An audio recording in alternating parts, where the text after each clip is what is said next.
આજે આપણે જીરા રાઈસ અને દાળ ફ્રાય બનાવીશું।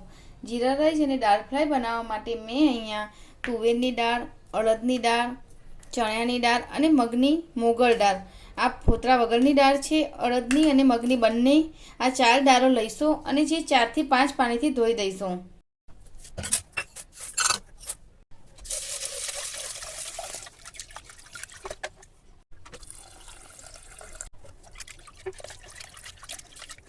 આમાં આપણે પાણી વેડીશું। હું અહીંયા 2 ગ્લાસ પાણી એડ કરીશ। પછી આપણે આમાં થોડું મીઠું એડ કરીશું।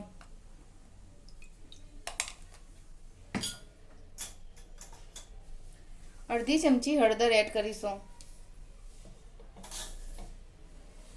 જો તમે આખી મેથી ખાતા હોય તો એ પાચન માટે અને શરીર માટે ખૂબ જ સારી, તો હું અડધી ચમચી એ એડ કરીશ।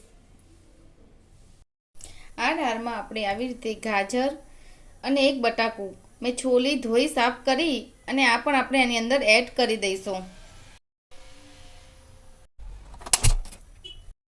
અહીંયા દાળ બફાઈને રેડી થઈ ગઈ છે અને આ જે બટાકું અને ગાજર મેં અંદર એડ કરી દીધું એ પણ મેં બહાર નીકાળી દીધું છે અને એને હાથેથી આવી રીતે એકદમ સરસ રીતે ક્રશ કરી દઈશું આપણે। તેલ ગરમ થઈ ગયું છે એટલે સૌથી પહેલાં હું આમાં ડુંગળી એડ કરીશ અને હલાવી દઈશ। અડધી ચમચી હિંગ એડ કરી દઈશ। ડુંગળી અહીંયા સતરાઈ ગઈ છે, ડુંગળીનો કલર પણ ચેન્જ થઈ ગયો છે એટલે હવે આપણે આમાં મરચાં અને આદુ લસણ એડ કરી દઈશું। અહીંયા મરચાં, આદુ, લસણ, ડુંગળી બધું સતરાઈ ગયું છે। હવે આપણે આમાં ટામેટા એડ કરી દઈશું અને આજે આપણે બટેકું અને ગાજર બાફીને ઓલરેડી રાખ્યું છે એ પણ આની સાથે એડ કરી દઈશું એટલે આ શું આમાં મેશ થઈ જાય અને હલાવી દઈશું। મસાલામાં હું અહીંયા 1.5 ચમચી મરચું અને 2 ચમચી ધાણા જીરું, ઓલરેડી હળદર તો મેં દાળ બાફી દી એમાં એડ કરી દીધી એટલે અડધી ચમચી હળદર અને સ્વાદ અનુસાર મીઠું, દાળમાં પણ મીઠું નાખ્યું જ છે એટલે આમાં જોઈએ એ પ્રમાણે એડ કરવાનું। બધું જ મસ્ત ચડી ગયું છે। હવે આપણે આમાં દાળ એડ કરી દઈશું।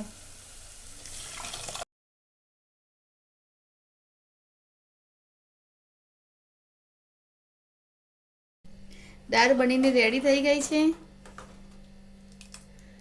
કેટલું મસ્ત ટેક્સચર છે તમે દેખી શકો છો।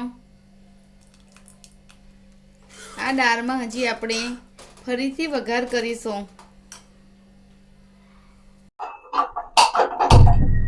હવે આપણે આ દાળને વઘારી દઈશું।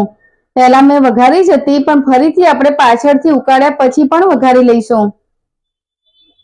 તેલ ગરમ થઈ ગયું છે। હવે આપણે આમાં જીરું, હિંગ અને આ મરચાં એડ કરીશું અને મેં 1.5 ચમચી જ મરચું એડ કરી દીધું એટલે ફરીથી અડધી ચમચી મરચું એડ કરી અને આવી રીતે હલાવી અને આપણે આ દાળમાં એડ કરી દઈશું।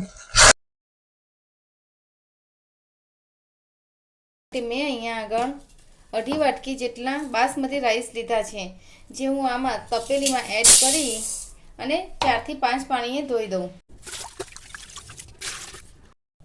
રાઈસ મેં અહીંયા ધોઈ કાઢ્યા છે। હવે આપણે આમાં પાણી એડ કરી દઈશું। આમાં મેં 4 ગ્લાસ પાણી લીધા છે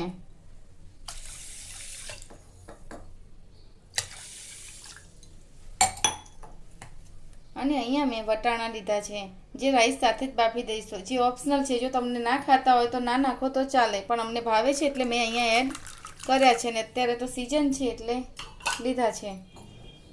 અને આમાં આપણે મીઠું એડ કરી દઈશું।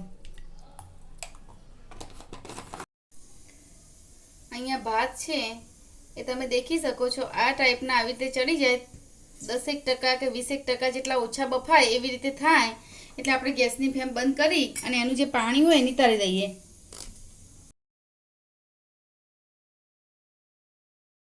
આપણા ભાત છે એ વધારે કૂક ના થાય એટલા માટે આપણે આવી રીતે ઠંડુ પાણી પણ ઉપર એડ કરી દઈશું એટલે શું કે આપણા જે રાઈસ છે એ વધારે પડતા કૂક ના થાય। પણ આપણે વઘારી દઈશું. રાઈસને વઘારવા માટે તમે તેલ, બટર, ઘી કંઈ પણ વસ્તુનો યુઝ કરી શકો છો. મેં અહીંયા તેલ લીધું છે. તેલ ગરમ થઈ ગયું છે એટલે હવે આપણે આમાં જીરું એડ કરી દઈશું.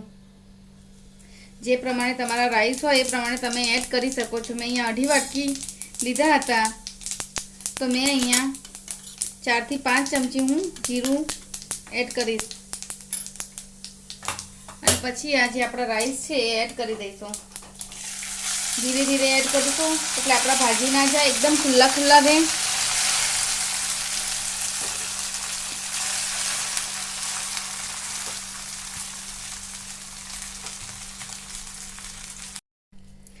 રાઈસને આપણે આવી રીતે ઊંચા કરીને છાલિયાની મદદથી આવી રીતે હલાવી દઈશું.